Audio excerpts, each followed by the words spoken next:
કરજણ, પાદરા, વરણા, વડુ અને વલણ પોલીસ હદમાં છેલ્લા 3 દિવસથી પોલીસ દ્વારા બ્લેક રિબન ધરાવતા વાહનો પર સખત કાર્યવાહી હાથ ધરવામાં આવી રહી છે. કરજણ ડીવાયએસપી પીએન પટેલના માર્ગદર્શન હેઠળ પોલીસે શહેરના વિવિધ વિસ્તારોમાં વાહન ચેકિંગ અભિયાન ચલાવ્યું, જેમાં 185 જેટલા વાહનો તપાસ્યા અને 24 વાહનોમાં બ્લેક રિબન જોવા મળતા તત્કાળ દંડ ફટકારવામાં આવ્યો. પોલીસ દ્વારા 5 થી 10 તારીખ સુધી આ અભિયાન ચાલુ રાખવામાં આવશે. ઉપરાંત ડ્રાઇવિંગ દરમિયાન કેટલાક પોલીસ સ્ટાફની ગાડીઓ પણ કાર્યવાહી કરવામાં આવી હોવાનું ડીવાયએસપીએ જણાવ્યું. ઉપરાંત મહિના દરમિયાન પોલીસ દ્વારા અન્ય કડક ચેકિંગ કરવામાં આવશે, જેમાં નંબર પ્લેટ વિના વાહનો અને મોડિફાઈ કરેલા સાયલેન્સર ધરાવતા વાહનો પર કડક કાર્યવાહી થશે. કુલ 5 પોલીસ સ્ટેશનો આવેલા છે: કરજણ, વરણામાં, વડુ, પાદરા અને વલણ.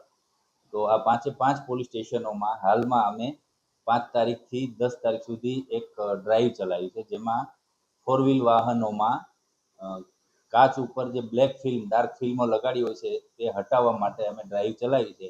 એ દરમિયાન ડ્રાઈવમાં ગઈકાલ 5 તારીખે કુલ ડિવિઝનના 5 પોલીસ સ્ટેશનોમાંથી 185 વાહનોનું ચેકિંગ કરવામાં આવ્યું, 4 વ્હીલ વાહનોનું.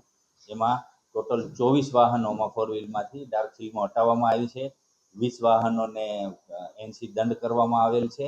અને આ અમારી ડ્રાઈવ દરમિયાન અમુક પોલીસ કર્મચારીઓ પણ પોતાના 4 વ્હીલ વાહનોમાં ડાર્ક ફિલ્મો લગાવેલી હતી એ પણ હટાવી છે. અને આ બાબતે કોઈને પણ છૂટછાટ આપવામાં આવશે નહીં. અને કોઈ પણ વ્યક્તિ હશે આ ડ્રાઈવ દરમિયાન અમારી આ કામગીરી સતત ચાલુ રહેશે. ત્યાં ડ્રાઈવ યોજના છે તો આપ જણાવ્યું બીજી અલગ અલગ ડ્રાઈવો તારીખ સુધી કરવામાં આવશે, કઈ ડ્રાઈવ કરવામાં આવશે? નહીં, આવનાર ભવિષ્યના દિવસોમાં આ ડ્રાઈવ પૂરી થયા પછી અમારી ઈચ્છા છે કે નંબર પ્લેટ વગરના વાહનો, પછી સાયલેન્સરમાં મોડિફાઈડ કરી અને ખોટા ઘોંઘાટ અવાજથી ચલાવતા જે ટીનેજર છોકરાઓ હોય છે, તો એની વિરુદ્ધ પણ એ સાયલેન્સરો હટાવવાની કાર્યવાહી અંગે ડ્રાઈવો કરવાના છે. વિડીયો જર્નાલિસ્ટ નિમેશ ચૌહાણ સાથે સત્યા ટીવી ન્યૂઝ, કરજણ.